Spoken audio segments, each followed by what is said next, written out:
मित्रों, कैसे आप सब। बिहार सीरीज के अंतर्गत आज भूगोल में एक महत्वपूर्ण टॉपिक देखने वाले हैं, बिहार की मिट्टियाँ। यानी कि आज के इस क्लास में हम देखेंगे कि बिहार में कितनी प्रकार की मिट्टियाँ पाई जाती है, उन मिट्टियों की विशेषताएं क्या हैं और साथ ही साथ उन मिट्टियों में किस किस प्रकार की फसलें उगाई जाती हैं। ये सारी चीज़ें हम यहाँ पर देखेंगे। इससे पहले हमने देखा था बिहार की भौगोलिक संरचना, और भौगोलिक संरचना को अगर आपने अच्छे से समझा होगा तो उसके आधार पर मिट्टियों को समझने में कोई भी परेशानी नहीं होगी, है ना। तो चलिए यहाँ पर प्रारंभ करते हैं जो बिहार की मिट्टियाँ है ना। हमने अवस्थिति एवं विस्तार में देखा था कि बिहार कहाँ अवस्थित है, गंगा के मध्य मैदानी भाग में। यानी कि हम इसी से समझ सकते हैं कि यहाँ पर जो मिट्टियाँ होगी अधिकतर किस प्रकार की मिट्टियाँ होगी, गंगा तथा उसके सहायक नदियों में हमने देखा था घाघरा, है ना, गंडक, बूढ़ी गंडक, कोशी, महानंदा। इधर कौन सी है, सोन, फल्गु, किऊल, पुनपुन, ये सब नदियां हैं। इन सभी नदियों के द्वारा लाए गए मिट्टियों से बिहार के मैदान का यहाँ पर संरचना बना हुआ है ना। चलिए अब यहाँ पर देखते हैं कि मिट्टियां जो है, बिहार की मिट्टियां है, बनावट की दृष्टि से या फिर विशेषताओं की दृष्टि से बिहार के मिट्टियों को कितने भागों में बांटा जा सकता है। तो यहाँ पर आप सभी को दिख रहा होगा, पिछले क्लास में कई लोगों के कमेंट आए थे कि सर लिखा हुआ बहुत कुछ दिखाई नहीं देता। तो जो चीज़ आपको लिखना है वो यहाँ पर बड़े बड़े दिखाई दे रहे हैं, इसको लिख लीजिएगा। बाकी साथ ही साथ इसको डिस्क्राइब करूंगा तो वहां पर उससे संबंधित चीजें नोट कर लीजिएगा, है ना। चलिए यहाँ पर बिहार के मिट्टियों की बात करें तो मुख्यतः 3 भागों में बांटा जा सकता है। सबसे पहले यहाँ पर देखिए गंगा का जो मैदानी भाग है वो, है ना। तो यहां पर जो मैदानी भाग है इसको भी 2 भागों में विभाजित कर सकते हैं। पहला, गंगा के उत्तर वाले भाग को उत्तर बिहार का मैदानी मिट्टी और दक्षिण वाले भाग को दक्षिण बिहार के मैदानी मिट्टी के रूप में देख सकते हैं। साथ ही साथ हमने देखा था कि बिहार में कुछ पठारी क्षेत्र भी पाए जाते हैं। तो दक्षिणी सीमांत पठार की जो मिट्टी है, यानी कि हम इसको 3 भागों में विभाजित करके पढ़ सकते हैं। पहला, उत्तर बिहार के मैदानी मिट्टी, दूसरा दक्षिण बिहार के मैदानी मिट्टी और तीसरा दक्षिणी सीमांत पठार की मिट्टी। अब इसको भी उपभागों में, है ना, विशेषताओं के आधार पर उपभागों में यहां पर विभाजित किया गया है। जैसे उत्तर बिहार के मैदानी मिट्टी की बात करें तो सबसे पहला इसमें कौन है, उप हिमालय पर्वत पादीय मिट्टी। लिख लीजिएगा सब, उप हिमालय पर्वत पादीय मिट्टी। दूसरा तराई मिट्टी। तीसरा पुरानी जलोढ़ या बांगर मिट्टी, पुरानी जलोढ़ या इसी को बांगर मिट्टी कहा जाता है। और चौथा खादर मिट्टी, ये क्या है, नवीन जलोढ़ मिट्टी है।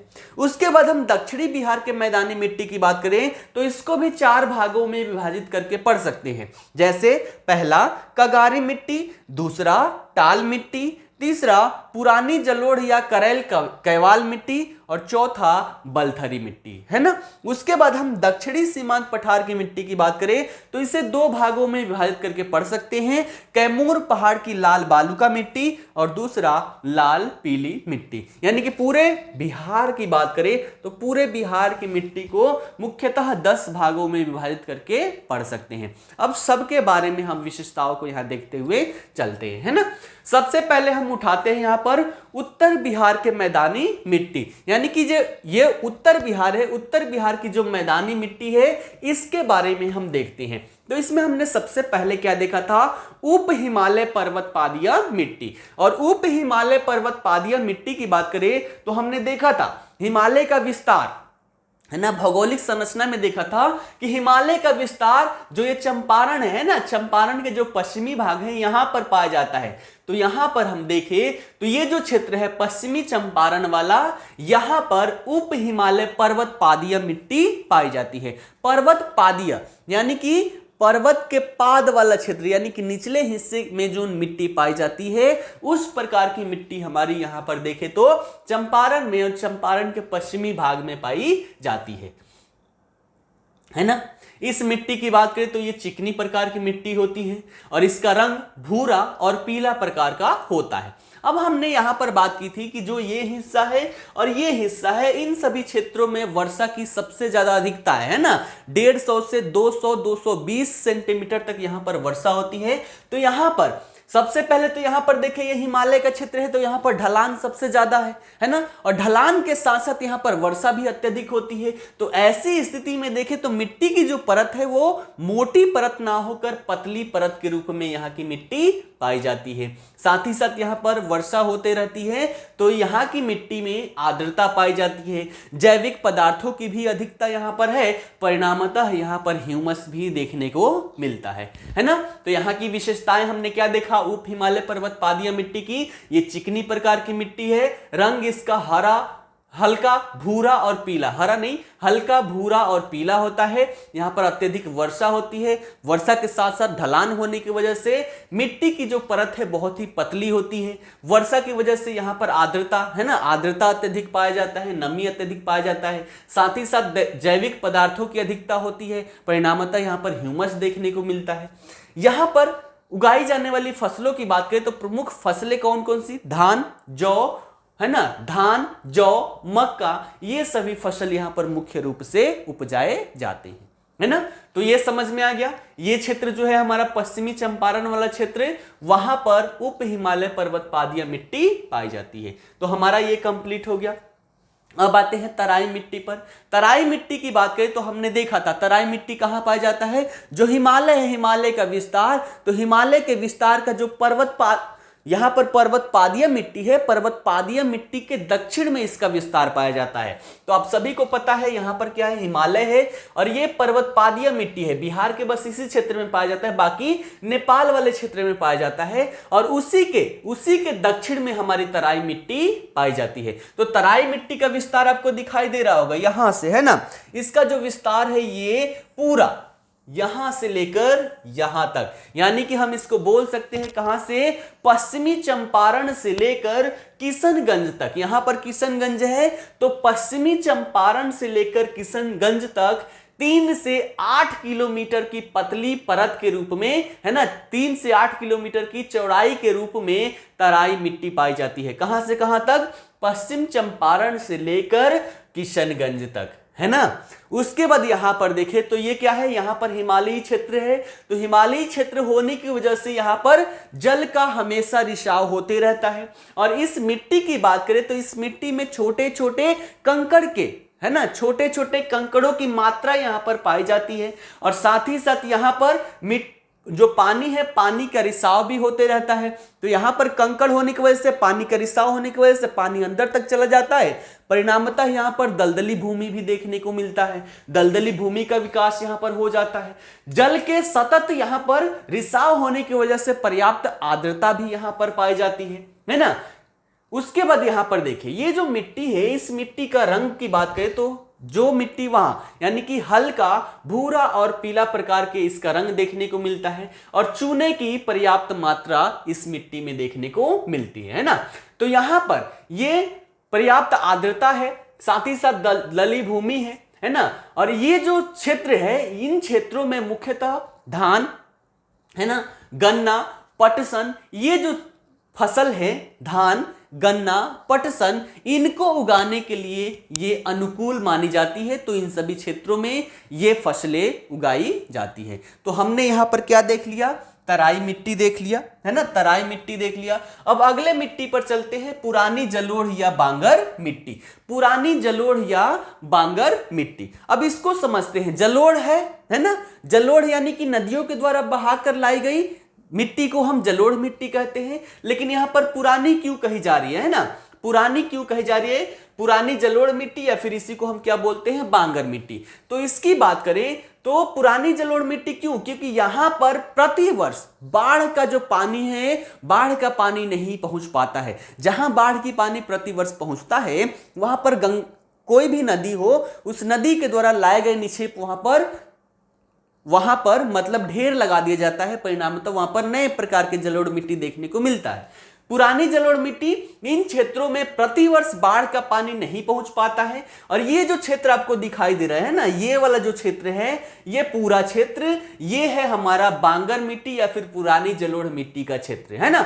इसका विस्तार देखें तो हमने देखा था यहां पर घाघरा नदी है, यहां पर गंडक, तो घाघरा गंडक का दोआब और साथ ही साथ यहां पर बूढ़ी गंडक है। तो बूढ़ी गंडक का जो पश्चिमी क्षेत्र है, तो बूढ़ी गंडक के पश्चिमी क्षेत्र में, बूढ़ी गंडक के पश्चिमी भाग में और घाघरा गंडक दोआब वाले क्षेत्र में इस प्रकार की मिट्टी पाई जाती है। और इस मिट्टी की रंग की बात करें तो भूरा और सफेद प्रकार का पाया जाता है। इसी मिट्टी को, प्रश्न यहां से पूछे जा चुके हैं, इसी मिट्टी को बलसुंदरी मिट्टी के नाम से भी जाना जाता है। इस मिट्टी की प्रकृति की बात करें तो यहां पर क्षारीय प्रकृति की यह मिट्टी होती है और इसमें चूना और पोटास की अधिकता पाई जाती है। जबकि यहां पर फास्फोरस और नाइट्रोजन की बात करें तो फास्फोरस और नाइट्रोजन की यहां पर कमी पाई जाती है। इसीलिए इन क्षेत्रों में अगर देखा जाए तो फसल जब भी उगाया जाता है तो यहां पर यूरिया की मात्रा ज्यादा दी जाती है ताकि नाइट्रोजन की जो कमी है वो कमी यहां पर पूरा किया जा सके।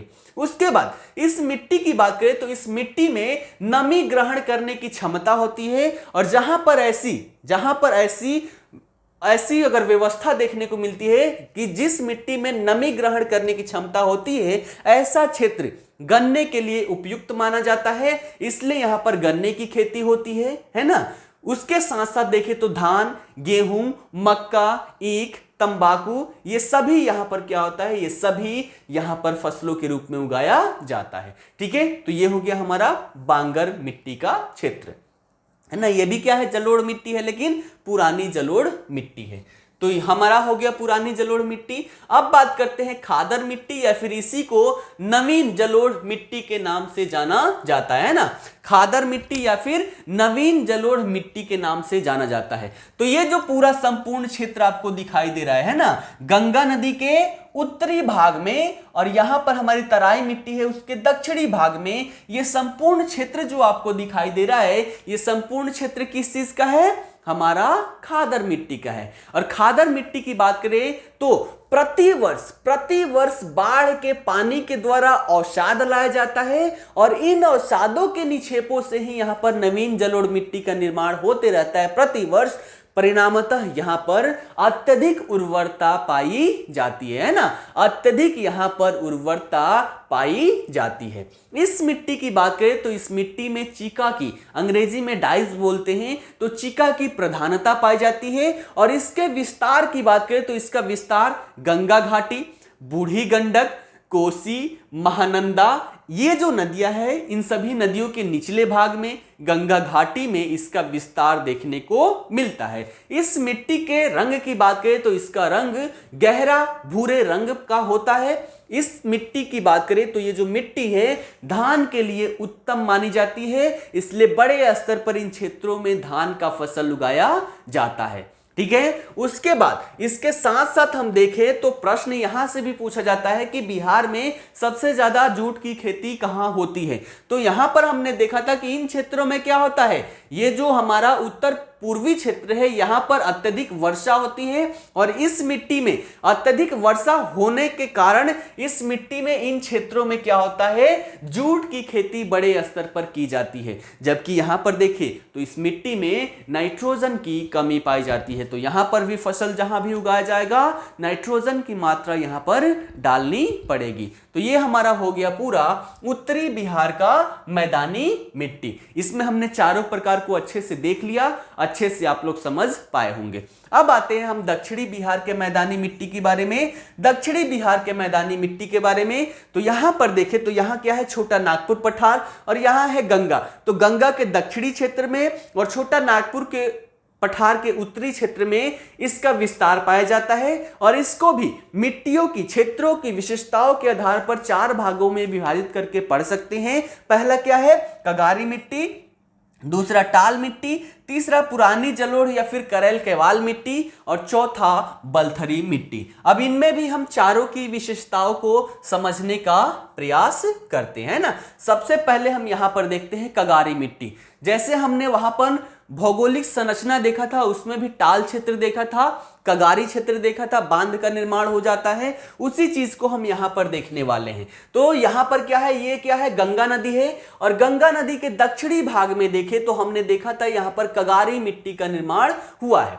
तो कगारी मिट्टी की बात करें, विस्तार देखिएगा, विस्तार कहां से कहां तक है, यहां पर, यहां से लेकर इस क्षेत्र से लेकर पूरे यहां तक, यानी कि हम देखें तो सबसे पहले तो कगारी मिट्टी की बात कर ले, तो कगारी मिट्टी की बात करें तो ये नदियों के किनारों पर है ना, नदियों के किनारों पर तटबंध के रूप में ये देखने को मिलता है, तटबंध के रूप में इसका निर्माण हो गया है। गंगा नदी के दक्षिणी तट पर देख सकते हैं, गंगा नदी के दक्षिणी तट पर ये मिट्टी आपको देखने को मिलेगी। इसके साथ साथ जो सोन नदी है, पुनपुन, किऊल, फल्गु, ये जो नदियां है, इन सभी नदियों के भी किनारे पर कांप के रूप में इसका निर्माण हुआ है।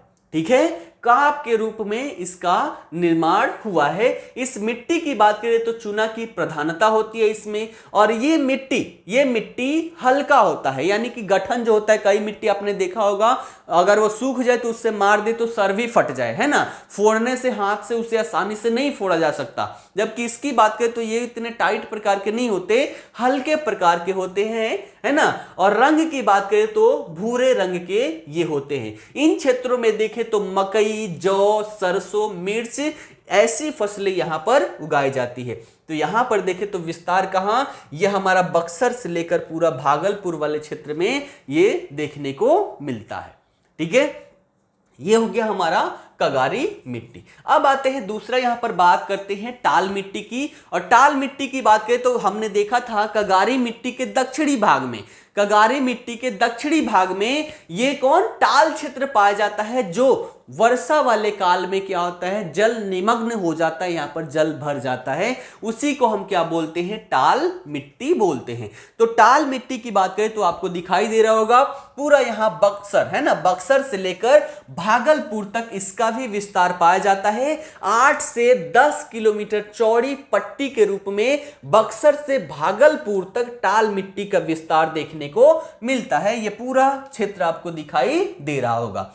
ये जो क्षेत्र है ये निम्न भूमि का क्षेत्र है, और वर्षा काल में जल प्लावित रहता है, जल यहां पर भर जाता है। इस मिट्टी की बात करें तो इस मिट्टी का रंग जो है भूरे रंग का होता है, भूरे रंग की मोटी कड़ वाली ये मिट्टी है। और ये क्षेत्र देखें तो ये क्षेत्र दलहन के लिए प्रसिद्ध होता है, दलहन वाले फसल यहां पर बड़े स्तर पर उगाए जाते हैं। तो ये हो गया हमारा क्या, टाल मिट्टी। टाल मिट्टी के बाद यहां पर बात करें तो पुरानी जलोढ़ मिट्टी या फिर करेल कैवाल मिट्टी। यहां पर पुरानी जलोढ़ मिट्टी को उत्तरी बिहार के मैदान में बांगर मिट्टी कहा जाता है, जबकि दक्षिणी बिहार के मैदान में करेल कैवाल के नाम से जाना जाता है, और इससे भी प्रश्न पूछे जा चुके हैं। तो पुरानी जलोढ़ मिट्टी की बात करें तो ये जो क्षेत्र आपको दिखाई दे रहा होगा, है ना, ब्लू कलर का ये जो क्षेत्र दिखाई दे रहा होगा, ये क्षेत्र हमारा क्या है, पुरानी जलोढ़ मिट्टी या फिर करेल कैवाल मिट्टी का। इसके रंग की बात करें तो इसका रंग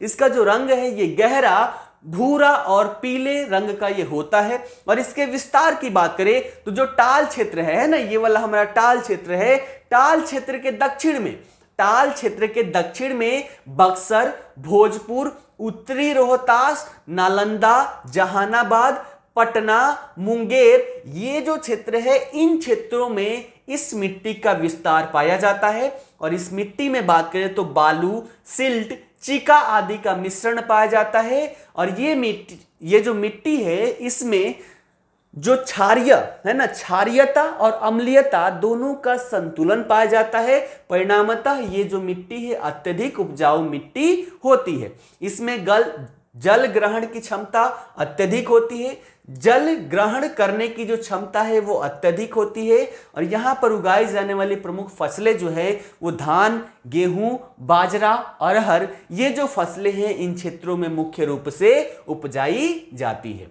ठीक है, तो ये था हमारा पुरानी जलोढ़ मिट्टी या करेल कैवाल मिट्टी, है ना। उसके बाद हम आते हैं बलथरी मिट्टी पर। बलथरी मिट्टी की बात करते हैं तो बलथरी मिट्टी की बात करें तो ये जो हरे रंग का जो क्षेत्र आपको दिखाई दे रहा होगा, है ना, पूरा हमारे पूर्वी भाग से पश्चिमी भाग तक फैला हुआ है हरे रंग का जो क्षेत्र, इस क्षेत्र को हम बलथरी मिट्टी कहते हैं। और बलथरी मिट्टी की बात करें तो ये छोटा नागपुर पठार है ना, ये क्या है, छोटा नागपुर का पठार है। तो ये छोटा नागपुर का पठार और दक्षिण मैदान है ना, दक्षिण मैदान का जो मिलन क्षेत्र है, यानी कि छोटा नागपुर पठार ये हो गया और दक्षिणी मैदान का क्षेत्र यहां पर ये मिलन क्षेत्र है। तो छोटा नागपुर का पठार और दक्षिणी गंगा के मैदान की मिट्टी का जो मिलन क्षेत्र है, इन क्षेत्रों में इसका विस्तार पाया जाता है। जैसे विस्तार की क्षेत्र देखें तो कैमूर से लेकर, है ना, यहां पर हमारा क्या है, कैमूर जिला है, तो कैमूर जिले से लेकर भागलपुर तक, है ना, कैमूर जिले से लेकर भागलपुर तक 5 से 15 किलोमीटर की चौड़ी पट्टी के रूप में ये मिट्टी देखने को मिलती है। और इस मिट्टी को लाल पीली मिट्टी के नाम से भी जाना जाता है। तो इस मिट्टी को भी लाल पीली मिट्टी कह लिया जाता है। इसके रंग की बात करें तो हल्के यहां पर देखा जाए तो इस मिट्टी में हल्के प्रकार के कंकड़ भी पाए जाते हैं। अम्लीय प्रकृति है इस मिट्टी की और यहां पर लोहे के अंश भी पाए जाते हैं, यहां पर लोहे के अंश भी पाए जाते हैं। साथ ही साथ इसकी विशेषता देखें तो ये जो मिट्टी है, इस मिट्टी में जल सोखने की क्षमता अत्यधिक होती है और साथ ही साथ अपरदन भी अधिकता से यहां पर होता है। तो दो चीजें, एक तो जल है ना, जल जो है जल सोखने की क्षमता, यानी कि हम यहाँ पर सिंचाई करें, सिंचाई करते ही वो ऊपरी लेयर पे ना रहकर जो उसकी मिट्टी है ना, तो मिट्टी सोखने की क्षमता है जल को, तो जैसे ही हम सिंचाई करेंगे कुछ ही देर बाद जो जल है जल नीचे चला जाएगा। तो एक चीज जल सोखने की क्षमता अत्यधिक है, साथ ही साथ अपरदन भी यहाँ पर अत्यधिकता से होता है। परिणामतः यहाँ पर कृषि का संचालन बहुत ही कम होता है। अब कृषि यहां पर किया जाए, बार बार सिंचाई किया जाए और जल सूख के अंदर चला जाए, साथ ही साथ अपरदन भी हो रहा है, मिट्टियों का अपरदन हो रहा है। तो इससे क्या होता है कि हम यहां पर मान लीजिए उर्वरक डाले, अपरदन हुआ, उर्वरक यहां पर बह के चला गया। तो ऐसी क्षेत्रों में जो कृषि कार्य है, कृषि कार्य बहुत ही कम स्तर पर होता है। लेकिन फिर भी यहां पर आलू, मक्का, ज्वार, बाजरा ऐसे फसलों को इन क्षेत्रों में उगा लिया जाता है। तो ये हो गया हमारा दक्षिण बिहार के मैदानी मिट्टी। और इसके अंतर्गत हमने 4 मिट्टियों को देखा, कगारी मिट्टी, टाल मिट्टी, पुरानी जलोढ़ या करेल कवाल मिट्टी और बलथरी मिट्टी। अब बच जाता है हमारा अंतिम दक्षिणी सीमांत पठार की मिट्टी, है ना। माफ कीजिएगा, दक्षिणी सीमांत पठार की मिट्टी। और इसकी बात करें, है ना, तो इसको भी हमने 2 भागों में विभाजित किया है। कैमूर पहाड़ की लाल बालू का मिट्टी और लाल पीली मिट्टी, इसको हम देखते हैं। ये जो क्षेत्र आपको दिखाई दे रहा होगा, इसी को हम किसके अंतर्गत रखे हैं, दक्षिणी सीमांत पठार की मिट्टी के अंतर्गत, है ना। तो सबसे पहले हम यहां पर बात करते हैं कैमूर पहाड़ की लाल बालू का मिट्टी के बारे में। अरे कैमूर की पहाड़ की लाल बालू का मिट्टी की बात करें तो ये यहां पर क्या है, हमारा कैमूर और रोहतास का पठारी क्षेत्र है। गले में थोड़ी सी प्रॉब्लम है, माफ कीजिएगा। तो ये हमने यहां पर देखा था पठारी क्षेत्र है, कैमूर एवं रोहतास का पठारी क्षेत्र है। तो इन क्षेत्रों में इसका विस्तार पाया जाता है। ये क्षेत्र आपको दिखाई दे रहा होगा, है ना। इस मिट्टी में बात करें तो इस मिट्टी में बालू के साथ साथ लाल चिका और लेटेराइट के अंश यहां पर पाए जाते हैं। ये जो क्षेत्र है, ये जो मिट्टी है, ये प्राकृतिक वनस्पति के कारण यहाँ पर प्राकृतिक वनस्पति पाए जाते हैं। परिणामतः यहाँ पर जीवाश्म की अधिकता पाई जाती है। और यहाँ पर बात करें तो ये जो मिट्टी है, ये कम उपजाऊ प्रकार की मिट्टी होती है, जहां पर ज्वार, बाजरा, मकई, मड़ुआ ऐसे मोटे अनाज के तौर पर यहाँ पर फसलें उगाई जाती है ना। उसके बाद यहां पर देखें दूसरा, तो हम दक्षिणी सीमांत पठार की मिट्टी के अंतर्गत दूसरा हम देख सकते हैं लाल पीली मिट्टी। और लाल पीली मिट्टी की बात करें तो ये जो क्षेत्र दिखाई दे रहा है लाल कलर से, ये लाल पीली मिट्टी का क्षेत्र है, जिसका निर्माण ग्रेनाइट, नीस, शिस्ट इन सभी के, है ना, ऐसे चट्टानों के विखंडन होने से निर्माण हुआ है। और इस क्षेत्र में लौह तत्व की अधिकता पाई जाती है और इसी के कारण ये जो मिट्टी है इसका रंग लाल पाया जाता है। इसके विस्तार की बात करें तो यहां पर कौन कौन से क्षेत्र हैं, जैसे जमुई हो गया, मुंगेर का जो खड़गपुर पहाड़ी था वो हमने देखा था। यहां पर क्या है, यहां पर बांका है, नवादा है, गया है, इन सभी क्षेत्रों में, इसके साथ साथ जो औरंगाबाद का पठार है, इन सभी क्षेत्रों में इसका विस्तार देखने को मिलता है। यहां पर देखें तो ये जो मिट्टी है इसमें पोषक तत्व और ह्यूमस की कमी पाई जाती है, और ऐसी स्थिति में देखें तो इन कमी के कारण ये जो मिट्टी है उपजाऊ प्रकार की मिट्टी नहीं होती, इसलिए यहां पर मुख्यतः मोटे अनाज और मोटे अनाजों के साथ साथ यहां पर दलहन भी उगा लिए जाते हैं। तो पूरे हमने बिहार के मिट्टी के बारे में देखा, जिसको 10 भागों में विभाजित करके हमने पढ़ा। यहां पर कंफ्यूज नहीं होना है, अधिकतर क्षेत्र जो है, अधिकतर जो मिट्टी है यहां पर जलोढ़ प्रकार की मिट्टी है, जिसके अंतर्गत यहां पर पुरानी जलोढ़ मिट्टी है ना, नवीन जलोढ़ मिट्टी, कगारी मिट्टी, ये सारे क्षेत्र हमने यहां पर देखा था। तो ये सभी के सभी क्या है, जलोढ़ मिट्टी, नदियों के द्वारा, गंगा और गंगा की सहायक नदियों के द्वारा लाए गए मिट्टियों से, अवसादों से ये निर्मित हुआ है ना।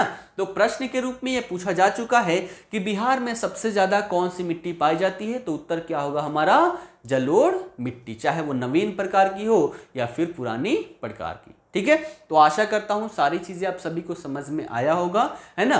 फिर मिलते हैं अगले क्लास के साथ, धन्यवाद।